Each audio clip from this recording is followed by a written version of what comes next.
Okay,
everybody, good afternoon. afternoon. How is everybody doing today? Pretty good. How are you? Good, a little bit busy, but things are coming along. Um, so today I'm a little bit late, and I apologize for that. I would like for us to just sort of not waste too much time and just start talking about today's topics. We last class we were sort of talking about the rural population and how things for them were oftentimes quite difficult during the Meiji and the early Taisho period. We talked about the increasing frequency and the sort of the volume of sort of protests and dissatisfaction that people are expressing. And so we're going to talk today about positive side of things that's happening. So I'm going to go right to the screen share. And,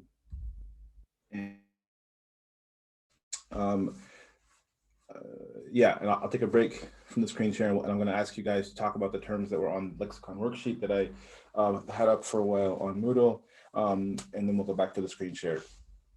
So let's do that right now.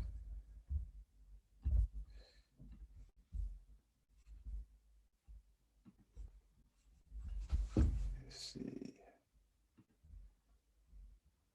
Where did it go? There it is. Okay.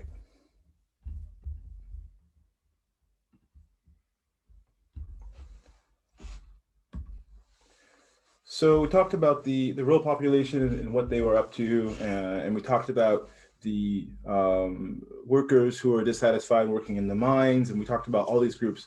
But today we're going to talk about the urban population. Japan was increasingly more urbanized, and this was an explosion that had implications for everything from how houses were built to how roads were maintained to how they dealt with sewage and night soil, these kinds of things. So the urban population was really where things were happening so quickly and at just a crazy fast pace. And the sort of processes of modernization that were happening, that were launched by the Meiji Restoration, they really are concentrated and sort of accelerated in these urban contexts. So what we have in Tokyo, but also in Osaka and other major metropolitan areas, is a combination of the people who stayed there, who used to be there, right, the old middle class, and these people are people who used to work in various kinds of selling things, the artisans and craftsmen, those kinds of people, and the working poor, to some extent, also carry over. And so this sort of stratum of people stays in there. And we talk about them in Tokyo, we call them Edoko, or the children of Edo, because they stayed through this transition in Edo. And the people who stayed also included some of the sort of higher ranked local neighborhood officials, like the district commissioner. They also stay in place as part of this transition. But the big change is we have this new class of sort of a middle class population that explodes in the capital. These are people who, first of all, they're usually going to be have some kind of education beyond the required 6 years of schooling. They're going to be trying to get jobs in these burgeoning fields like journalism or education. Nursing is another area where there's a lot of new opportunity. So this is a growing population in the capital. And so I want to focus on these groups a little bit and talk about what's happening there because it's very interesting. And I want to talk about a few terms. So I'm going to try and see if I can see everybody while we're doing this. So the first one I want to talk about is the term moga. So based on your readings, I want to ask you all, what is this term referencing, knowing that it has to do with this new urban population? It references a sort of, not necessarily a style, but women who, and girls who kind of aspired to not become Western, but have a lot of Western attributes, and they studied, or not necessarily studied, but yeah. Okay, right. So education, definitely, right. This is a modern movement that has taken the nation by storm and that has really changed what women see themselves. And then we also have the westernization, which I think is a good point, right? So westernization is definitely the word for this, right? They're trying to emulate Western styles. Um, so what else can we add to what Alexander has so accurately said? They were interested in fashion and were known for, I guess, sort of challenging traditional gender roles in the fact that they were a lot more, I guess, like free with their love, which which Okay. which was seen as a challenge by some people who wanted to keep like certain gender roles and values more traditional. Okay, right. So very, very well put, right? So these women are definitely challenging traditional Japanese gender norms, especially those of the elite class. They're wearing clothes, they're wearing pants, they're wearing clothes, they're wearing mompe or pants as well that are Japanese pants, but that men used to wear to work in the fields. They're wearing these kinds of styles, and they're also a lot more free. And you mentioned love; that's an important element, right? So this is a moment where the idea of sort of love marriages is relatively recent, right? In Japan, and opposing the arranged marriage status quo. These women are sort of an embodiment of that movement. Um, what else do we have that we can say about the modern girl, modern garu? This is more of a question, but would you say that this subculture kind of led to the gyaru subculture that's present nowadays? Um, I don't know if you're familiar with Um, it, but they share some yeah. similarities. I mean, so it's hard to draw like a direct line, but they are definitely connected, right? So the Gyaru movement that is still today around. Um, I guess one important heritage inheritance is that the sort of the idea that women belong to the same gender and that they could talk to each other and they could build not just under the gaze of men but also their own sort of constructed ideas about gender. That was definitely a new development for the modern garu. And so what we see is I'll talk about it in a little bit is that women begin to also write to each other in journals and magazines, and so that culture is definitely sort of the predecessor for the Garu culture that is around today. So that was a good question. Um, so we've mentioned lots of things about the modern girl, modern Garu, Moga in Japan. Let's go on to the next category. I want to talk about the term of mobo or modern boy. Modern boy. So what is the modern boy? Let's see. Anybody that let's see. Let me call on Naya. Do you have any insights into what this term is referring to, the modern boy?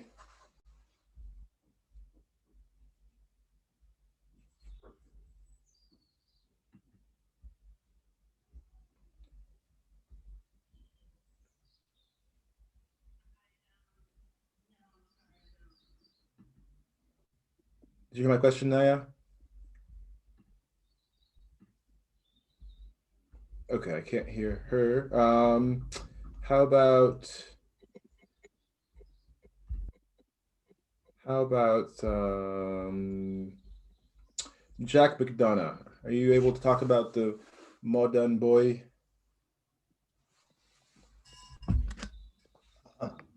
I kind of forget what that term. Um, Okay.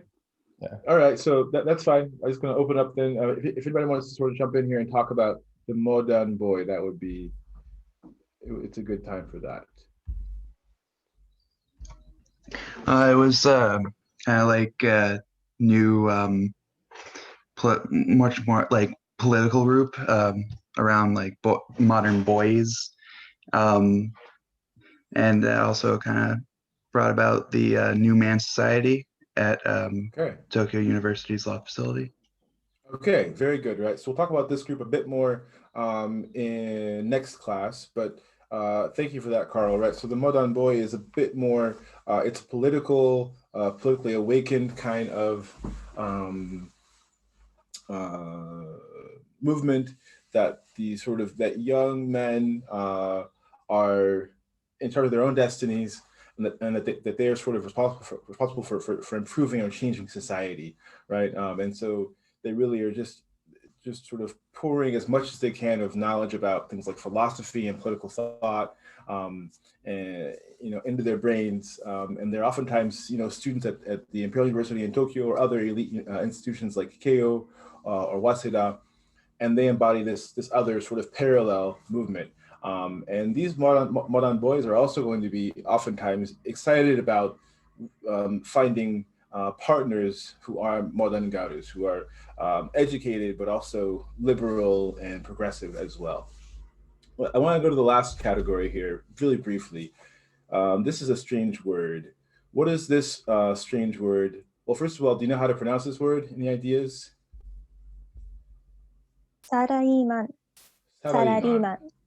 Sarariman. Very good. Okay, so what is a sarariman in the Salaryman? context of the Taisho period in particular? What is this referring to? Well, I mean, it's a kind of transliteration of the English word of salaryman. Okay. Yeah. Do we have that word in English, like a salaryman? I'm not sure I've ever heard that used before in English. It may have been a word that existed, but it's not super common anymore, at least. So what is this term referring to in Japan? I think it like represents a new class of people who are working, who have salary jobs as opposed to some other kind of position like self-employed or whatever else. And they're mostly people who work for like these new big corporations.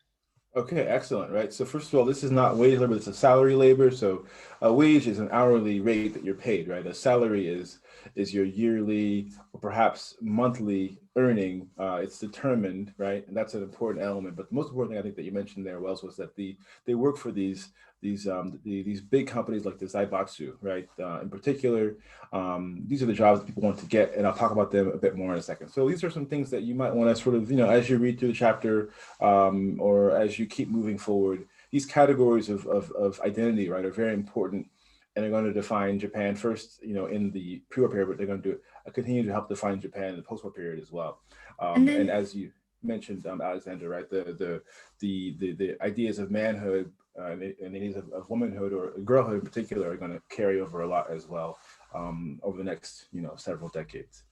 And then Ellie. something else that I think is significant to the term is the fact that a lot of them not only are they more educated, but that knowledge has a direct link to their jobs in a way that it might not have had in the past. Like a lot of them went to schools under the assumption that having that education or degree or whatnot would afford them a position in these companies that in theory would allow them a like comfortable middle class life. And so and of the like in the past a lot of wealthy people were also educated and integrated that into how they lived, but in this case it's more of it's not just education for a particular lifestyle as in the case of the samurai, for example, but it's education like in a direct path into the workforce, which I think is something that maybe wasn't necessarily as common before. Yeah. So I mean, education. I have to say it was definitely broader than just sort of like an applied knowledge, but the pathway part is definitely accurate. Right? So people going to university with the idea that this is the pathway to getting one of these jobs that puts them in this new middle class, and that is definitely the case for men and for women. And so that is it's essential, right? So education is, as we saw, right, in I think the life of Shibagoro is the way to succeed in this new system. There's still going to be nepotism, and there's going to be favoritism, and there's going to be um, sort of inequalities and things that are going to make the situation imbalanced for people who want to get ahead in Japan. But the education is a new way, right, to really get ahead. That wasn't the case as much before for even the samurai class, and now the whole country, as a whole, can take part in that. So that was a good point, Ellie. So let's talk about these categories and how they're playing out a little bit. Thank you for doing that with me. So just a question for everybody. So like, do you see all of the faces that I see on my screen when I like right now when I'm in the sharing mode? Like, do you see all the right now there's what, like there's 15 faces? Do you see that or not? No. So you just see the PowerPoint? I mean, we see the PowerPoint, and depending on how people have it set up, they might be able to see like their classmates' faces, if that's what you mean by faces. But Okay, but only like Like, 4 faces. yeah, like okay. I can see the PowerPoint and 6 people up above, but that's it. Okay, so you can see your own sort of window configurations, but you can't see mine. Okay, I had a doubt about that. Okay, thank you for indulging me on that. All right, so let's talk about the salaryman first of all. So the salaryman is just a really interesting phenomenon. When I was in Japan in my 20s, I was just surprised to see them. This is a picture of some salarymen. They're standing at Shimbashi Station, which is a very sort of salaryman hub in Tokyo today. And they really, they still have a lot of things that sort of carry over from this earlier period. But anyway, we'll get to that later. So they're visible in their Western dress, right? So the Western dress today is a black suit with a white shirt. And when it's hot, they'll wear short sleeves, but it's still wear, a black suit and a different material that will be less hot. But they do take, as you mentioned, Ellie, this pathway to getting a higher education that leads to an elite employment opportunity. But there are two things that I want to highlight here that are new and are going to be important as well later on. First is that this is going to be a job that you will have hopefully for your entire life, like until you retire. The idea sort of as that you belong to the company and the company owes you this, right, is a new kind of relationship. And so these big companies like Mitsubishi and Mitsui and Sumitomo and later on Nissan Chemicals, these kind of companies are going to be able to hire the best students of Tokyo Imperial University, of Kyoto University, all these schools, Keio, Waseda, etc. And when they hire them, they're going to get on sort of this on a track, right? And the track will move forward in terms of seniority. And this system really sort of becomes over the next several decades very sort of solidified and rigid, but also a building block for Japan. So keep an eye on that process. Other is that we're talking about the creation of suburbs, right? So Tokyo is a metropolis, but it is overcrowded even in the wealthier neighborhoods. So what we see is the salarymen that come and that move that come to study and then live and work in Tokyo begin to look for places to live outside of downtown Tokyo. And so the first suburbs, like the one that is written about most well known, is one called Denentoshi, but which is out sort of western Tokyo. But the whole area today that is Shinjuku was actually a suburb of Tokyo before. So this is sort of the way in which the urban growth and the population growth of the capital, but especially among these this sort of new middle class of gainfully employed, salaried salaryman, sort of reshapes the city of Tokyo. And I mentioned the Moga. The Moga, there are many different groups, and within that, it's a wide category. But one group I want to talk about is the category of the new woman, or the Shinfuji. And they really sort of epitomize the the most aspirational and the most sort of successful strand of the Moga. So they are well educated, the new women, and they are also wearing dress that, as we discussed, right, that really goes against both traditional Japanese norms, but also even a lot of Western norms that were being contravened in the West. They're also challenging those as well, like the wearing of pants we see here, the wearing of a lot of Western makeup, the wearing of sort of loose-fitting clothing is also a new thing that in Japan, but it's also especially new for women in the West as well. So that's all happening. And I mentioned that some of the things that they become, teachers and journalists. Secretaries are an important element that is sort of women are able to go from sort of a middle school education and then go on to become secretaries and learn professional skills they can use as secretaries. That's another thing that's happening. But one area that women are also able to access for the first time is the area of nursing and even medicine. Becoming doctors. Japan's first female doctor becomes a doctor in the late 1800s, like 1895 or so.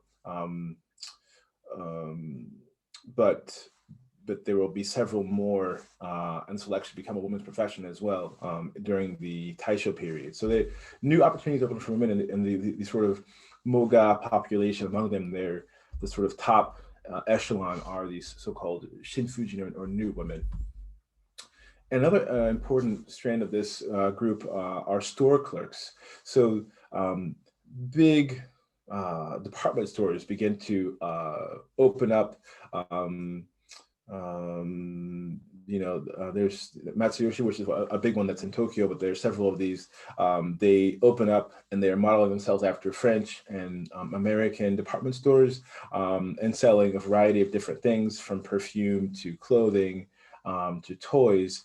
And the women who work in these stores are going to be also this sort of moderately educated class of women in these major cities, and who are also going to have their own salary, their own wages, and their own sort of space to be themselves, I suppose, is the point. And they don't get married right away, and they kind of relish this life.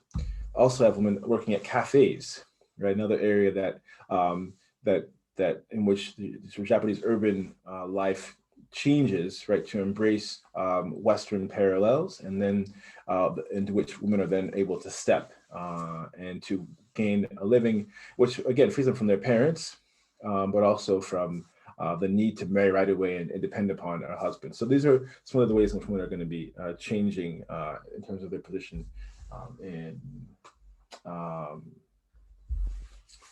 urban Japan. So this is Ginza. Ginza is it's very famous.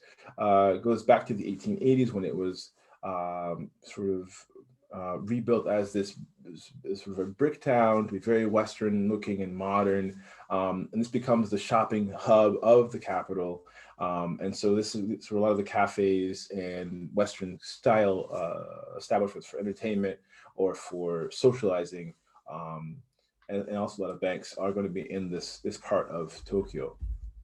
And it's still there today, Ginza. This is you can see this is Ginza's main boulevard, and you can see that it still has these are mostly big stores. Like Ginza Core is a big store. I'm not sure why I showed this angle, but anyway. Mitsukoshi is the biggest department store in Japan, is just on the right, a bit further behind. So it still has kept that identity in terms of the urban footprint of the capital. The new woman also is tied to a movement by a few women to sort of try to find the words for their new identities, and to sort of try and sort of emphasize these new freedoms that we're finding in Japan. Perhaps the most important of which is Hiratsuka Raicho, who we see here. She sort of epitomizes the Madangaru. She went to let's see. First, she went to the required 6 years of schooling, and then she went to um, the Japan's first women's college called Japan Women's University in 1902, and then she goes for a little while. She goes to the first the normal school for women, which is a teaching school, right? Which is not very far away in Tokyo. And so she really sort of goes through all of these elite institutions to become an educator. But as she does this, she's also embracing a lot of ideas from the West that are pushing back against traditional norms in Japan, and also norms about women in the West. And so she decides to start her own magazine, a literary journal for women called Blue Stocking in 1911. And during its relatively short tenure, it's only going to last for about 7 years, it is the leading literary magazine for women in Japan. And it is the first time that we have a magazine on these kinds of literary topics, and not on things like consumer issues or being a housewife, but on deep existential questions for women, that is edited by, but also edited by women, I should say. And women have been writing sometimes for men's journals or journals that men are editing for women. And this is a woman's enterprise that she has launched. And so in that, she is really a feminist icon and a revolutionary, many would say, in Japan. And we'll see her again in a second. Okay, just some pictures. Let's take a second and look at this. This is the introduction that she wrote to the first issue of Blue Stocking. So please have a look at this and let's talk about it a little bit.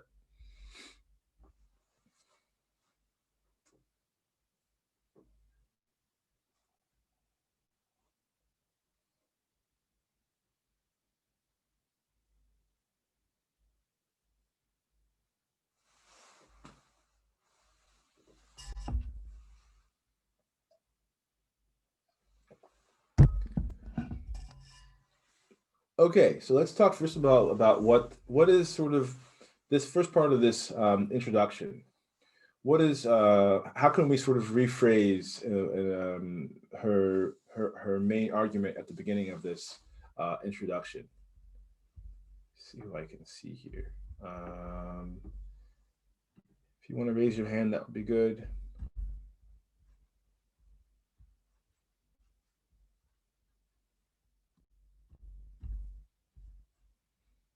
Let's see. How about Angela? Are you with us?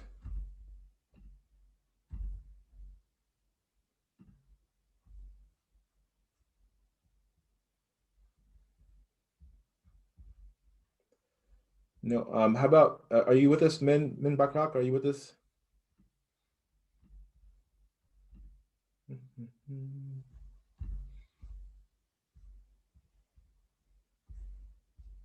Let's see.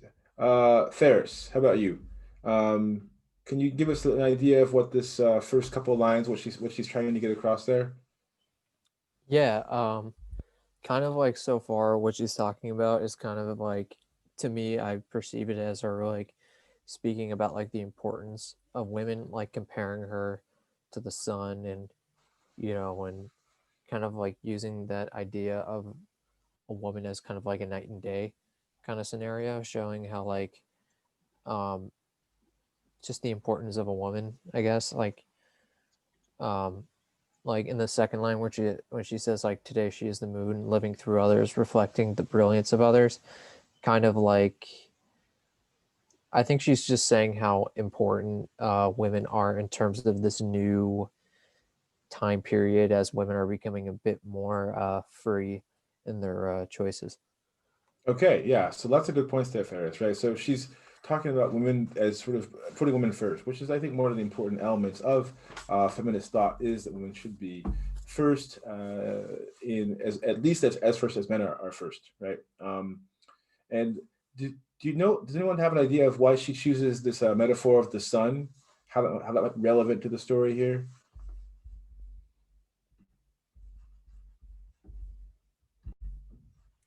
Oh, I said in the chat I was asking if the sun comparison was perhaps a reference to Amaterasu, the sun goddess?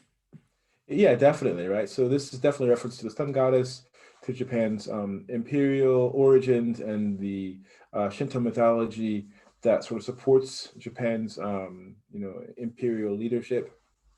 Amaterasu is indeed the sun goddess, and she is a woman, right? And so this is definitely a reference to that, and it's very clearly about that. So very, very, very astutely pointed out, Ellie. Thank you for that. So this is where she's going, right? And this is controversial. There was a play called what's it called?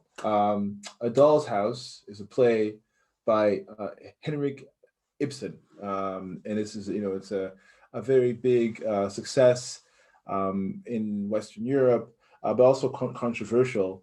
The main character of the story is a woman, and she actually leaves her family behind, her children and her husband, to go be independent. So it's and so this play is actually first translated in this magazine, right? And it really pushes back against gender norms, and then it's also put on stage by some very liberal thinking men who continue to sort of make it more popular. So anyway, this is a liberal, progressive, and feminist point of view that we're seeing take off here for the first time in Japan, really. This is a poem here that I'd like for us to take a second and look at.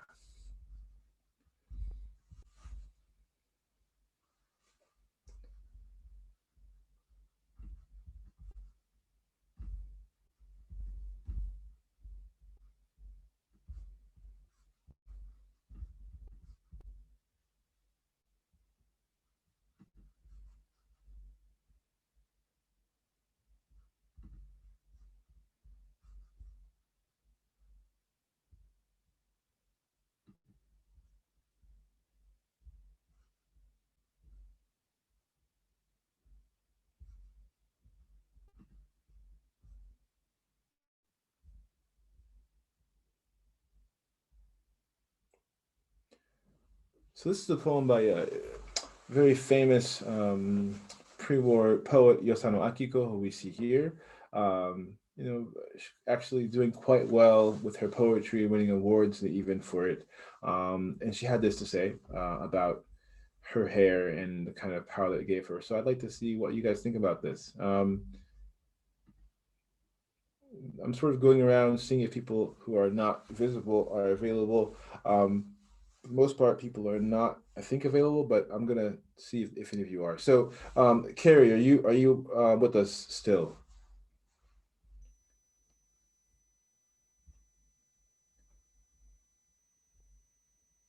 So, Carrie, can you hear us? Can you hear me? Like Professor Washington, I got my spoken word now. Okay, is that Naya? Okay, so yeah, I can answer the question. Okay, so yeah, then please tell us. Go ahead. Okay, so I think that she means that even though men might have a higher social status, women are stronger. That's what I get from this. What is this? This poem that she wrote. So I think the idea that you gave her having this strength, right, and women having this strength, I think is right on the money, right? She's saying, men they're flawed and sinful, and that she has these beautiful attributes, right, and that she can use this to sort of make men so she can use men's sins against them with her beauty and her hair, right? So this kind of language is just dripping with sort of provocative and feminist language that was controversial, but inspiring for many women who talk about Japan's feminist movement, over the next several decades, will sort of look back to this as sort of the most important starting point for that. Thank you, Naya. That was perfect. All right. I have a little comment. Apparently, Carrie was trying to speak, but we just couldn't hear. Yeah, I heard like a beep, so I thought she was trying to speak. So thank you for that, Alexandra. My chat window is not showing up right now, so if you are trying to speak and you want to write in the chat, that's fine. I'll try and look at that if I call on you and I can't hear you. So thank you for that, Alexandra. This is I want to look at this poem lastly. Also by Yasama Akiko.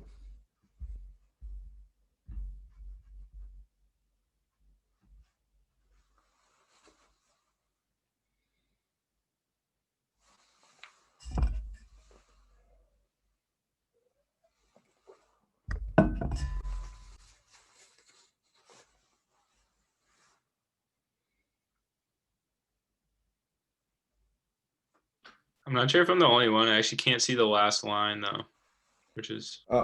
So the last line that I have is so all the sleeping women are now awake and moving. That's the last line. Take it. Sure. So we're not gonna analyze this, but I wanted to show you some more of the poetry that is appearing in this journal that is again provocative and is inspiring and new. So Hinatsuka Raicho eventually stops the journal, editing the journal, but she doesn't go away. In 1921, she establishes the Shinfuji, the New Women's Association. This is a association that in which she's going to sort of try and politicize her feminist ideals. And a younger protege who wrote for a little bit, sort of, and read very closely. Blue Stocking, the journal, becomes the other founder of this organization, and they are going to be trying to argue and write and petition for women's suffrage. Right, women cannot vote in Japan, which is even worse than the rest of the men in Japan who can only vote at this point as only 2% of men in Japan can vote, but women can't vote at all. Any woman can vote at all. So this is an effort to try and bring women the right to vote and to sort of build off of momentum that's happened over as countries like Sweden, but then even the United States in 1919 have given women the right to vote. They want to have that for Japan as well. This is a small association of less than 500 members at its largest, but they petition against Article 5. Article 5 is the article that prohibits women from being able to attend political meetings or be part of political parties in Japan. So it is sort of the linchpin to their political weakness in Japan. And so they really take aim at that with this organization. And we'll talk about where that goes later, but it is definitely, despite its small size, very influential. And I want to talk lastly before we finish today about journalism. So I've talked about a women's literary magazine that had a circulation amongst elite literate women who were open to these controversial ideas, and that's very important. But also we have the birth of women as a consuming literary public, and the magazines begin catering to women for the first time just after the turn of the century. And there will be a variety of women's of kinds of women's literature and periodicals. The big four I've got for us here are Fujin Sekai, which was actually founded by Fukuda Hideko, who we talked about a little bit before, but she was sort of the person who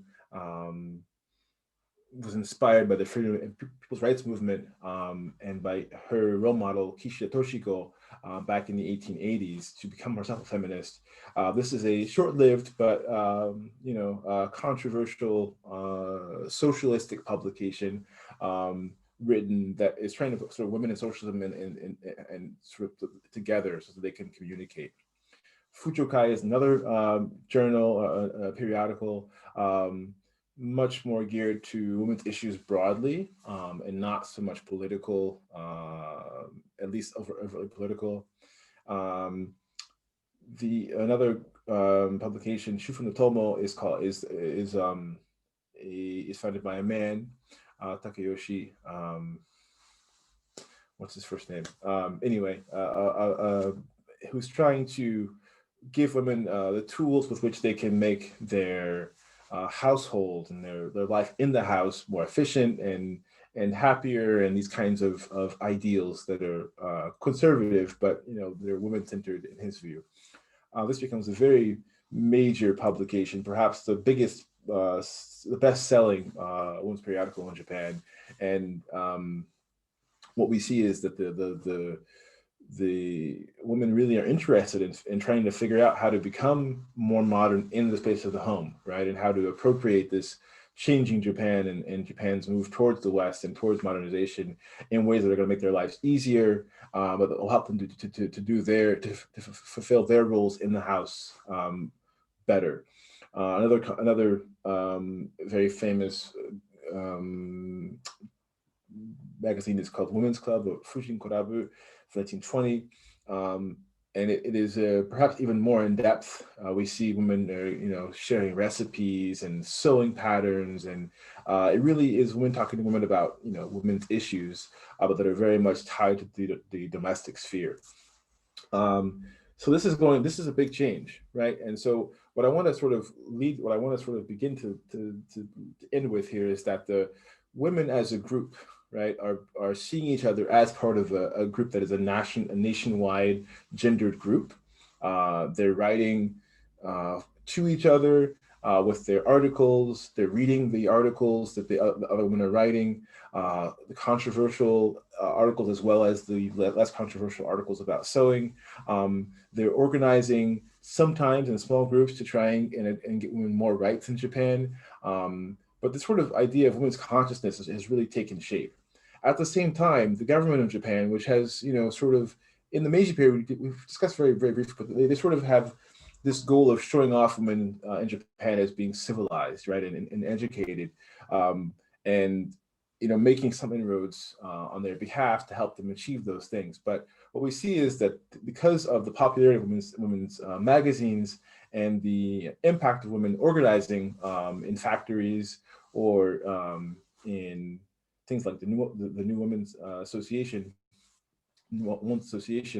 the government begins to think of women as sort of a necessary ally as they try and change and improve Japan. And so we'll see how that process continues to move forward in the weeks to come. So Ishikawa Takayoshi, who I mentioned before, he sort of is the king of women's periodicals. He's the person I mentioned before who founded Shifunotomo, the housewife's friend, but it really is trying to expand and have a great large target audience, and it was very cheap. And this, I think, this quote from him in one of the earlier issues of the magazine really, I think, captures really well what he was thinking. Women have to learn a lot because they're going to become a woman after marriage. So as we get further into the 20s,